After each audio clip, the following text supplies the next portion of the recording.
Oman সাব্বা আসহাবি ফাদরিবুহু।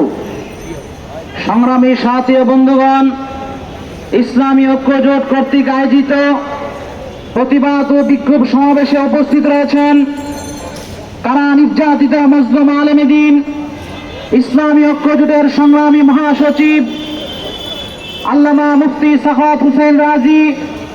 উপস্থিত হয়েছেন ইসলামী ঐক্যজোটের অন্যতম ভাইস চেয়ারম্যান হযরত মাওলানা মুফতি জুবাইর সাহেব।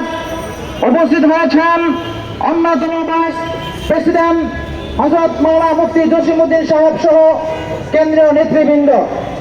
সংগ্রামী তৌহিদি জনতা, আমরা জানি বিশ্বনবী মুহাম্মদুর রাসূলুল্লাহ সাল্লাল্লাহু আলাইহি সাল্লামকে মহব্বত করা এটা আমাদের ঈমানের অংশ। সেজন্য রাসূলুল্লাহ সাল্লাল্লাহু আলাইহি ওয়াসাল্লামকে আমরা নিজের জানের চেয়ে, নিজের সন্তানাদের চেয়ে, নিজের বাবা মার চেয়েও আমরা সবচেয়ে বেশি ভালোবাসি।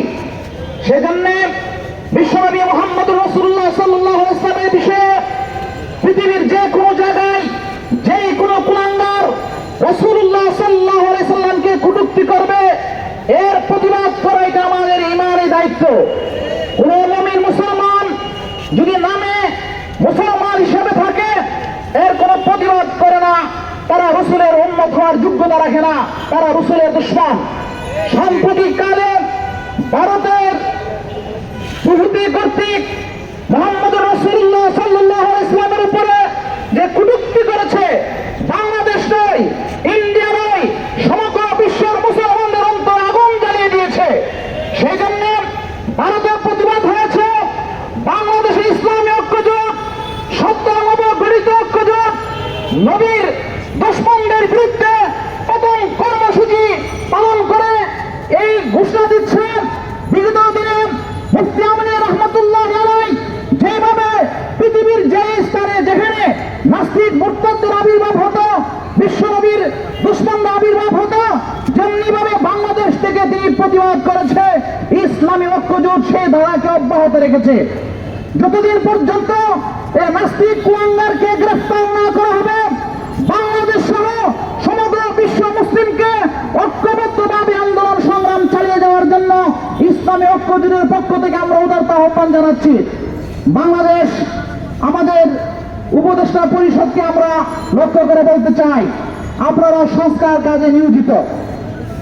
খুনি হাসিনার বিরুদ্ধে যারা আন্দোলন সংগ্রাম করেছে, এদেশের তৌহিদি আপামর জনতা, বৈষম্য বিরোধী ছাত্র আন্দোলন যারা আছে, তারা রাসূল প্রেমিক। অতএব সংস্কার আন্দোলনকে ইসলামিত করে ভারতের সরকারকে চাপ প্রয়োগ করার জন্য আমরা উদারত আহ্বান জানাচ্ছি। ভারত সরকার যদি দুঃখ প্রকাশ না করে, পুলিশকে গ্রেফতার না করে, বাংলাদেশ সহ সমগ্র বিশ্বের মধ্যে অস্থিরতা চলবে। ভারত নানানভাবে আমাদের উপর আক্রমণ চালাচ্ছে। ভারত আমাদেরকে পানি দিয়ে আক্রমণ করেছে। আমাদের বর্ডারের মধ্যে আমাদের মা বোনকে অকাতরে গুলিতে হত্যা করা হচ্ছে। আমরা তেমন কোনো প্রতিবাদ করিনি, রাষ্ট্র প্রতিবাদ করেছে।